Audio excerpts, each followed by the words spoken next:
और सुन भी नहीं सकते उसको। एक होता है कॉन्कैरेटम, जिसको हम सुन भी सकते हैं, उसको टच भी कर सकते हैं। वो कहता है जो करना है मेरे साथ कर। और उसका एक होता है यंगर ब्रदर, जो कि होता है प्रोनाउन, जो कि तब भी हम थक जाती है उसके आगे जगह ले लेता है।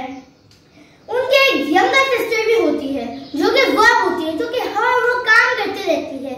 उनका एक बड़ा ब्रदर भी होता है, जो कि एडजेक्टिव होता है। उसके भी 3 यूज होते हैं। एक होता है डिस्क्रिप्टिव, जो कि नाम को डिस्क्राइब करता है, किसने आज अच्छा काम किया या बुरा। एक होता है क्वांटिटेटिव, जो कि क्वांटिटी बताता है, फ्यू, मैनी, लेस। और एक होता है डेमोन्स्ट्रेटिव, जो कि बताता है दैट, दोस, दीस, इनको बताता है। एक होता है इनके डेट, जो कि एडवर्ब होते हैं, जो कि एडजेक्टिव को स्लो नहीं स्लोली कहते हैं, फास्ट नहीं फास्टली, प्रॉपर नहीं प्रॉपरली। एक होती है इनकी अम्मी, जो कि प्रीपोजिशन होती हैं, जो कि बैठने की जगह बताती हैं, ऊपर नीचे दाएं, वो सब अम्मी बताती हैं। उनके एक अंकल भी होते हैं, जो कि कंजक्शन होते हैं, जो कि किसी भी सेंटेंस को एरर नहीं होने देते, वो छोड़े रखते हैं।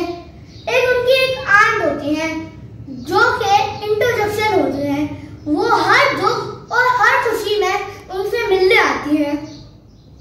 ये सबसे इजी तरीका है जिससे आप समझ भी सकते हैं, पार्ट ऑफ स्पीच को याद भी कर सकते हैं।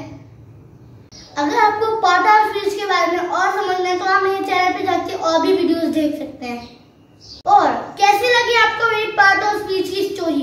अच्छी लगी तो कमेंट सेक्शन में जरूर बताना। अल्लाह हाफिज।